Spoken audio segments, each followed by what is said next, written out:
तो चलिए अब हम आपको आज जो है कक्षा 11 के गणित के पहले चैप्टर समुच्चय से परिचय कराते हैं। जी हाँ दोस्तों, मेरा नाम है शिव कुमार यादव और आप सभी का CUDP लर्निंग पर स्वागत है। दोस्तों आज हम लोग कक्षा 11th जो है उसका अध्याय फर्स्ट, इसमें जो चैप्टर है समुच्चय, उसे पढ़ने जा रहे हैं। समुच्चय बहुत ही आसान चैप्टर है अगर आप इसे अच्छे से समझते हैं तो।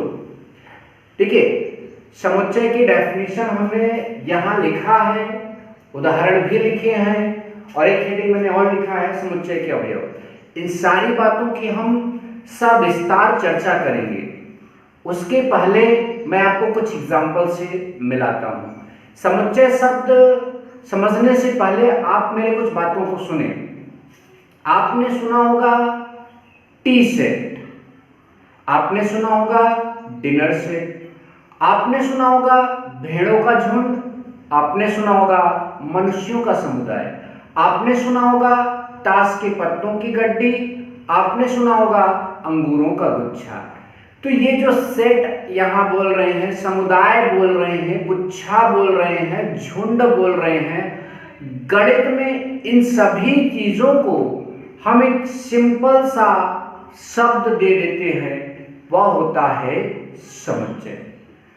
अब समुच्चय की डेफिनेशन क्या है ये समझते हैं। ये तो मैंने बताया कि हम जो अपने दैनिक जीवन में अलग अलग चीजों को अलग अलग ढंग से बता रहे हैं, वो हमारे इस गणित में समुच्चय के नाम से जाना जाता है। जैसे टी सेट, वह एक टी जो चाय वाला सेट होता है वो उसका समुच्चय हो जाएगा। डिनर सेट, तो वो डिनर सेट का समुच्चय। सेट वैसे भी समुच्चय को अंग्रेजी में सेट ही कहते हैं, ठीक है। खैर, अब आते हैं परिभाषा पर। समुच्चय की परिभाषा क्या होती है? देखिए, दो परिभाषाएं लिखी हैं, पहले आप इन्हें मैं पढ़कर सुना रहा हूं, सुने समझें और फिर इन्हें स्पष्ट कराऊंगा। लिखा है, वस्तुओं का सुपरिभाषित संग्रह समुच्चय कहलाता है। देखिए, यहां हमने एक छोटी सी बात को नहीं लिखा, आप उन्हें उसे सुनकर अपने नोट में उतार लीजिएगा। यहां लिखना चाहिए उसे, वस्तुओं के सुपरिभाषित एवं सुस्पष्ट संग्रह को, वस्तुओं के सुपरिभाषित एवं सुस्पष्ट संग्रह को समुच्चय कहते हैं। हमने केवल यहाँ सुपरिभाषित रखा, हमें यहाँ सुस्पष्ट भी लिखना चाहिए था, ठीक है।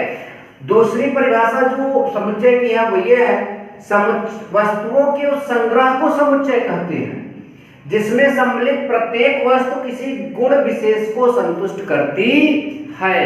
तो ये परिभाषाएं हैं, ये आप यहां से लिखकर याद कर लेंगे। देखिए, ज्यादातर बच्चे जो हैं वो क्या करते हैं, वो परिभाषा को रटकर याद कर लेते हैं और उस परिभाषा को सुनाते हैं दूसरे को, और दूसरा बंदा सोचता है कि इसे बहुत ज्यादा आता है। नहीं, आप याद रटकर ना करें, आप याद समझ कर करें। तो चलिए इन सब चीजों को समझते हैं।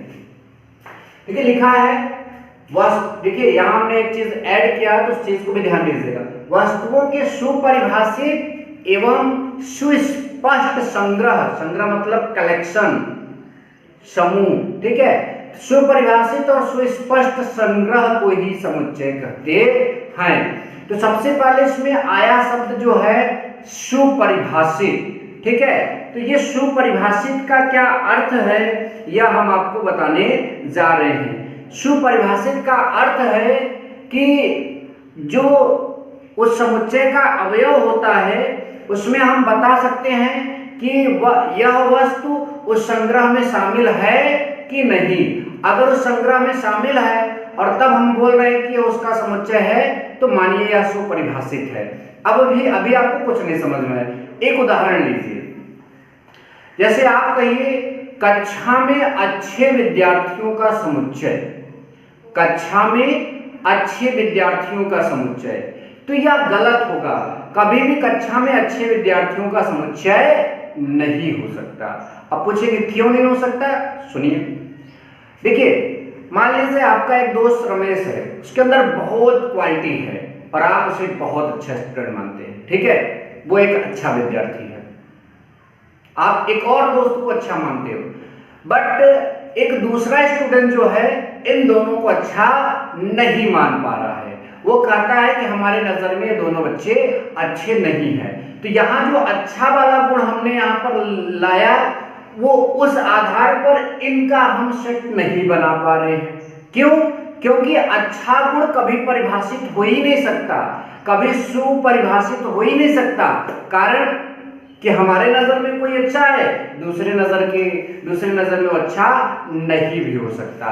तो यह बात ध्यान दें, सुपरिभाषित होने का मतलब अगर हम जिस चीज का कलेक्शन बनाएंगे उस कलेक्शन में यह चीज स्पष्ट होनी चाहिए, ठीक है। तो सुपरिभाषित यहाँ पर नहीं हो पाया, अच्छा गुण कभी सुपरिभाषित नहीं हो सकता, लंबे होने का गुण भी कभी सुपरिभाषित नहीं हो सकता।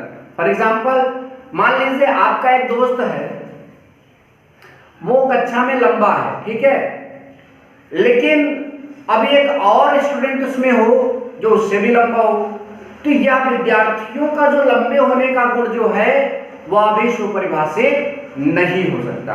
हाँ, अगर आप ये बोलेंगे कि विद्यार्थियों का समुच्चय, तो यह परिभाषित है, ठीक है। विद्यार्थियों का समुच्चय मतलब पढ़ने वाले बच्चों का समुच्चय।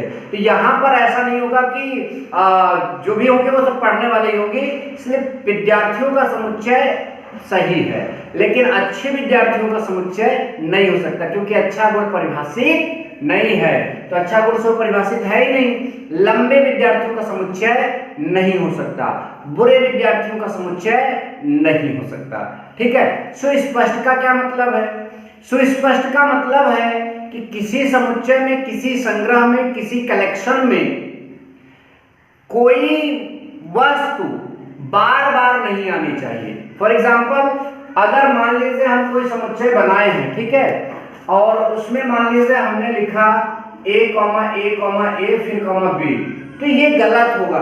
a को आपने 3 बार शामिल किया, एक प्रकार की वस्तु एक बार शामिल होनी चाहिए, ठीक है, ये सही लिखा जाएगा a, b। तो यह स्पष्ट है, वह स्पष्ट नहीं है। इसमें पता चला है इस सेट में, इस समुच्चय में 2 प्रकार की वस्तु में है a और b। वहां पर आप थोड़ी कहेंगे 4 प्रकार की वस्तुएं हैं, वस्तुएं 2 ही प्रकार की हैं, ठीक है। तो ये बात ध्यान दें, हम किसी भी समुच्चय में अवयव को रिपीट करके नहीं लिखेंगे। रिपीट करके लिखा गया अवयव सुस्पष्ट नहीं माना जाता, ठीक है। तो ये चीज होता है सुस्पष्ट का अर्थ। अब दूसरी डेफिनेशन के अकॉर्डिंग, वस्तुओं के उस संग्रह को समुच्चय कहते हैं जिसमें सम्मिलित प्रत्येक वस्तु किसी विशेष गुण को संतुष्ट करती है। जैसे अगर हम कहें विद्यार्थियों का समुच्चय, तो जाहिर सी बात है उसमें सब विद्यार्थी ही होंगे, तो उस गुण को संतुष्ट कर रहा है। हम कहें भारत के प्रधानमंत्रियों का, अब तक के भारत के सभी प्रधानमंत्रियों का समुच्चय, तो जाहिर सी बात है उसमें जो भी व्यक्ति रखे जाएंगे वो कभी ना कभी भारत के प्रधानमंत्री रहे होंगे या फिर वर्तमान में हैं। तो इस गुण को वो संतुष्ट कर रहे हैं, तो ये जो बनेगा वो समुच्चय कहलाएगा। दोनों डेफिनेशन को मैंने कोशिश किया है कि आपको बेहतर ढंग से समझा पाऊं, और वैसा मैंने कोशिश किया, शायद आपको यह बात समझ में आई। चलिए नेक्स्ट, इसमें कुछ उदाहरण हमने समुच्चय के लिए हैं। 0 से 100 तक की संख्याओं का समुच्चय। तो अब अगर ये बोल दिया गया, यह सुस्पष्ट भी है, सुपरिभाषित भी है। जब आप 0 से 100 तक लिखेंगे तो 0, 1, 2, 3, इस तरह से आपको पता है कि आपको क्या लिखना है, क्या नहीं लिखना, ये स्पष्ट है और ये सुपरिभाषित भी है, ठीक है। ऐसा नहीं है कि हम अगर हमको दिया गया 0 से 100 तक लिखने के लिए हम 0, 1, 2, 3, 4 लिखेंगे और दूसरा वाला आएगा तो 0, 2, 10, 15 ऐसे थोड़ी लिखेगा, सब व्यक्ति वही लिखेंगे, अर्थात यह गुण परिभाषित है, इसलिए यह समुच्चय का उदाहरण है। धन पूर्णांकों का समुच्चय मतलब 1, 2, 3, 4, 5, 6, 7, 8 ऐसे अनंत तक जो होंगे वो धन पूर्णांकों का समुच्चय होगा। यह भी सुपरिभाषित है, सुस्पष्ट है और एक विशेष गुण पर आधारित है, ठीक है। पूर्ण वर्ग संख्याओं का समुच्चय, जब पूर्ण वर्ग संख्याओं का समुच्चय कहा जाएगा तो 1 आएगा, फिर 4 आएगा, फिर 9 आएगा, 16 आएगा, 25 आएगा। यह हर एक व्यक्ति के द्वारा यही बताया जाएगा, इसमें किसी का मत अलग नहीं हो सकता, अर्थात यह भी सुपरिभाषित और सुस्पष्ट है। ठीक है। नाउ अभाज्य संख्याओं का समुच्चय स्टार्ट होगा 2 से। एक अभाज्य और ना तो भाज्य होता है ना ही अभाज्य, ध्यान दीजिएगा। 2, 3, 5, 7, 11, 13, 17 यही सब बोलेंगे। इसका मतलब यह भी परिभाषित है, सुपरिभाषित है, सुस्पष्ट है और किसी विशेष गुण पर आधारित है। ठीक है। तो इसलिए ये सब समुच्चय के उदाहरण हैं। और इसके अलावा मैंने जो शुरू में टी सेट, डिनर सेट, ये सब सारी चीजें बोली, वो सब भी समुच्चय के उदाहरण है। ठीक है। आपके जानकारी के लिए मैं बताऊं कि वृत्त भी कई बिंदुओं का समूह होता है और वह भी एक समुच्चय कहलाता है। क्या बात आप ध्यान दें। चलिए नेक्स्ट जो हमारा हेडिंग है, समुच्चय के अवयव। अब समुच्चय के अवयव क्या होते हैं? देखिए, एलिमेंट्स ऑफ सेट, किसी समुच्चय में संग्रहित प्रत्येक वस्तु समुच्चय का अवयव कहलाती है। किसी समुच्चय में मान लीजिए जो आपको सेट दिया गया है, उसमें संग्रहित मतलब उपस्थित, उसमें संग्रहित का मतलब होता है उसमें उपस्थित, ठीक है, वस्तु उस समुच्चय का अवयव कहलाती है। फॉर एग्जाम्पल, अगर हमको कहा जाए कि अंग्रेजी वर्णमाला में स्वरों का समुच्चय, तो उसमें आप लिखेंगे A-E-I-O-U। तो उसमें कौन कौन सी चीजें संग्रहित हैं? A-E-I-O-U। ये ए, ये ई, ये आई और A-E-I-O-U, ये जितने 5 हैं, ये सब अलग अलग इस समुच्चय के अवयव होंगे। एक और उदाहरण अगर लिया जाए, 10 से छोटी सभी अभाज्य संख्याओं का समुच्चय, तो इसमें कौन अवयव होंगे? जो इसमें संग्रहित होंगे, जो इसमें उपस्थित होंगे, जो इसमें रहेंगे। एग्जाम्पल, 10 से छोटी सभी अभाज्य संख्याओं का समुच्चय, तो 2 आएगा, 3 भी आएगा, 5 भी आएगा और 7 भी आएगा। ठीक है। तो यह भी स्पष्ट है। ठीक है। इसके अंदर उपस्थित है, इसलिए उसका क्या होगा? अवयव। अवयव का अर्थ होता है कि उसमें यह चीज उपस्थित है। ठीक। नोट, समुच्चय में अवयवों का सजातीय होना आवश्यक नहीं है। इस बात का विशेष ध्यान दीजिएगा, आगे क्वेश्चन में हम इसे जरूर समझेंगे। ठीक है। समुच्चय में अवयवों का सजातीय होना मतलब उसमें उपस्थित जो अवयव हैं वो सजातीय हो, यह आवश्यक नहीं है। यह डिपेंड करेगा कि वो किस गुण पर, किस प्रकार परिभाषित किया गया है, यह इस बात पर निर्भर करेगा। इसलिए समुच्चय के अवयव जो होते हैं वो सजातीय हो, यह कभी भी आवश्यक नहीं होगा। अगर आपको यह मेरा समुच्चय का पहला लेक्चर अच्छा लगा हो तो आप 11th में पढ़ने वाले सभी स्टूडेंट के साथ इस वीडियो को शेयर करिए, सब्सक्राइब करिए ना करिए, आपके ऊपर डिपेंड करता है। तो आज की क्लास में बच्चों बस इतना ही। नेक्स्ट क्लास में हम समुच्चय को कैसे लिखते हैं, ये तो हमने डेफिनेशन वगैरह बता दिया। अब मान लीजिए हम लिखने का जो प्रोसेस आता है समुच्चय को, ठीक है, उसको क्यों मतलब सिखाया गया कि समुच्चय को ऐसे लिखना चाहिए। तो आप एग्जाम्पल समझे, अगर आपसे कहे 1 से लेकर 10,000 तक की संख्याओं का समुच्चय, तो अब ये तो संभव नहीं होगा ना यहाँ से 1 क्लिक कर यहाँ 10,000 तक संख्याओं को दिखा सके, तो ये थोड़ा असंभव लगेगा। इसलिए लिखने के तरीके को भी सिखाया जाता है। तो समुच्चय को किस प्रकार से लिखते हैं, इस चीज को जानने के लिए आपको हमारे अगले वीडियो का इंतजार करना होगा। तो बच्चों आज के लिए बस इतना ही।